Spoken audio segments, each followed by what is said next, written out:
Moore નામનો રાક્ષસ માર્યો એ ક્યાં ગયો? તો કે એ આપણા બધામાં બેસી ગયો છે. એટલે આપણા બધાની અંદર દ્વેષ ને ક્લેશ ને પાપ ને પ્રપંચ ને તારી ને મારી ને લગામારી. આજે જો એક બોમ્બેથી વૈષ્ણવ આવ્યા હતા, એનું નામ નહીં દઉં હું. છોકરી ખાલી 38-40 વર્ષની છે અને 2 રૂમ રસોડામાં રહે છે, સંયુક્ત કુટુંબમાં રહે છે અને બ્રહ્મ સંબંધી જીવ હવે મિશ્રી ભોગની સેવા પિયરથી પધરાવીને ગઈ. ઘરમાં બધાય અન્ય માર્ગમાં માને, કોઈ આમાં માને ને તેવા માને. એણે એના વરને કીધું કે હું મિશ્રી ભોગની સેવા પધરાવીને લાવી છું, તમને વાંધો ન હોય તો મારા રૂમમાં હું સવારે ઠાકોરજીને પહોંચીને પછી આવી જાઉં, હું 4 વાગે ઉઠી જઈશ. એના વરે કહ્યું પણ બધાના ટિફિન કરવાના હોય, અમારે બધાને જવાનું હોય, આ બોમ્બેની લાઈફ તો કેવી હાડમારીવાળી છે. એ કે હા એ ચિંતા કરો માં, 6:30 તમારે બધું તૈયાર મળશે.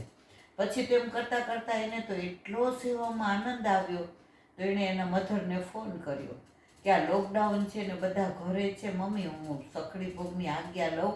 તો કે બેટા લોકડાઉન કાંઈ આખી જિંદગી નહીં રહે, પછી પહોંચી શકીશ? તો કે પહોંચવાવાળી હું કોણ? મારા ઠાકોરજીની ઈચ્છા હશે અને મને નિમિત્ત બનાવી હશે તો અંગીકાર કરશે. તો આજે આવી તો કે એટલો બધો આનંદ આવે છે.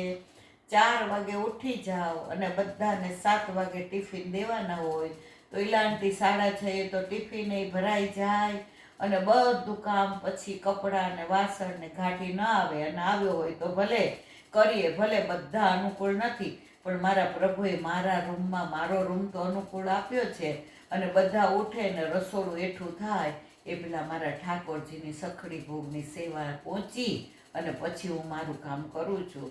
અને ઘરમાં કોઈ એટલા અનુકૂળ થઈ ગયા, કોઈ મને કાંઈ કહેતું નથી, કારણ કે કોઈને કાંઈ કહેવું પડે એવી કાંઈ જરૂર જ. તો આવા જીવ ભૂતલ પર વિરાજે છે એટલે ઠાકોરજી આપણા ઉપર આટલા પ્રસન્ન રહે છે.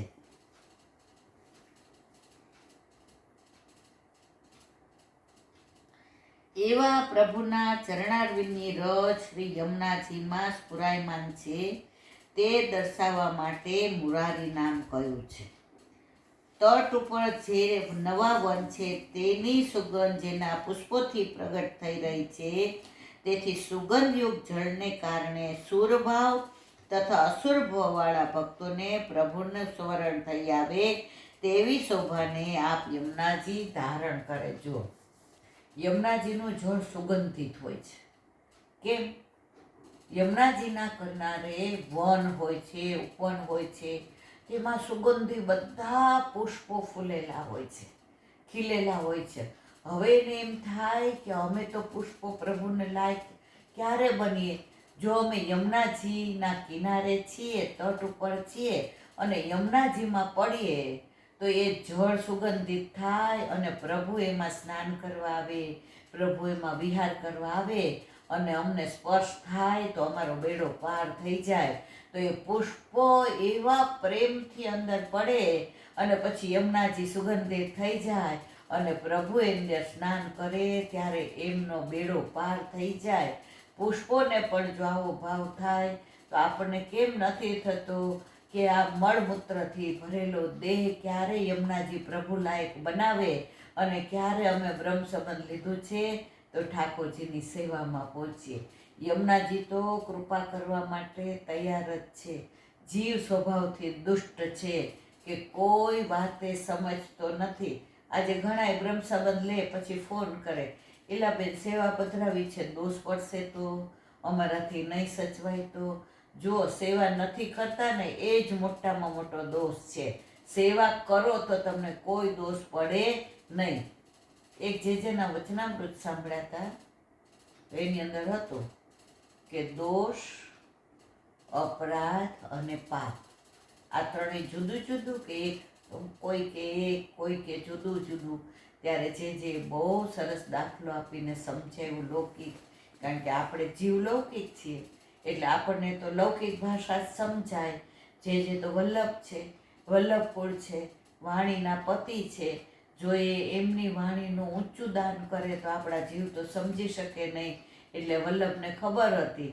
એટલે જો પ્રભુ આટલા બધા ગોલોકમાં રહેવાવાળા, ત્રિલોકનો નાથ પૂર્ણ પુરુષોત્તમ બધાનું છોડી અને સંસારમાં આપણી હારે પડ્યો છે, આપણા ઘરે રહે છે કે હું તારો જેવો થઈ જાઉં તો તું પછી મારી સેવા કરીશ ને, મારે તારો પ્રેમ જોઈએ છે.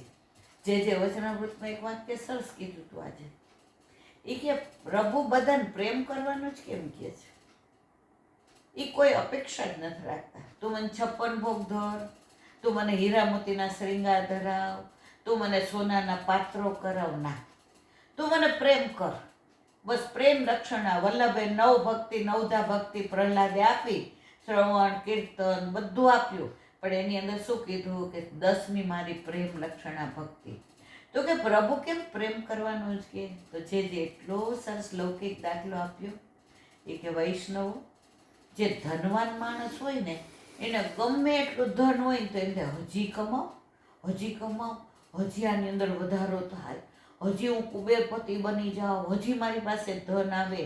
એમ પ્રભુ એટલા પ્રેમાળ છે, પ્રેમના નિધિ છે, પ્રેમના પતિ છે, પ્રેમનો સાગર છે, પણ કે છે કે તું મને પ્રેમ કર. બસ મારી પાસે પ્રેમ એટલો છે કે હજી મને પ્રેમ આપ, હજી મને પ્રેમ આપ. એટલે પ્રભુ આપણી પાસેથી બીજું કશું જ ઈચ્છતા નથી, ફક્ત ને ફક્ત પ્રેમ જ માગે છે.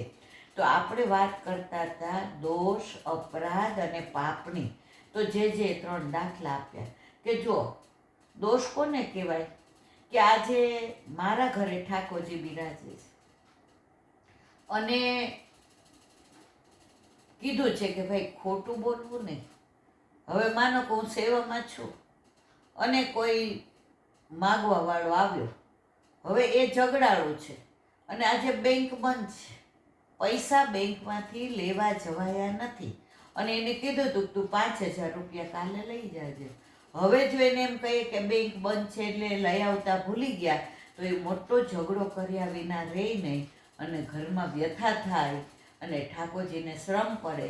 એટલે પછી મારા મિસ્ટર મને એમ કહે કે તું જઈને બહાર કહી દે કે મારા મિસ્ટર બહારગામ ગયા છે ને તમને સોમવારે પૈસા પહોંચાડી દેશે.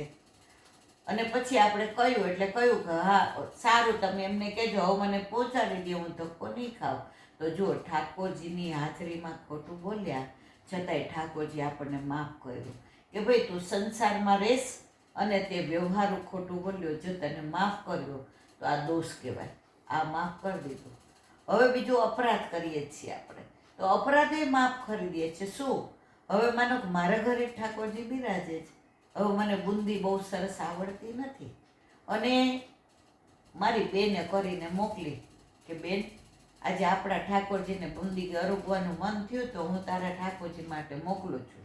હવે આમ તો આપણે કોઈનું ધરાય નહીં, કોઈનું લેવાય નહીં, કિશોરીબાઈને યાદ કરવાના કે કોઈનું ધરાય નહીં, પણ આ 2 બહેનોના ઘરે બિરાજે એટલે એવો વ્યવહાર કે મારા ઘરે નવી સામગ્રી હોય તો એના ઠાકોરજી માગીને આરોગે અને એના ઘરે હોય તો મારા ઠાકોરજી માગીને આરોગે. હવે મારા ઘરે 2 વૈષ્ણવ આવ્યા,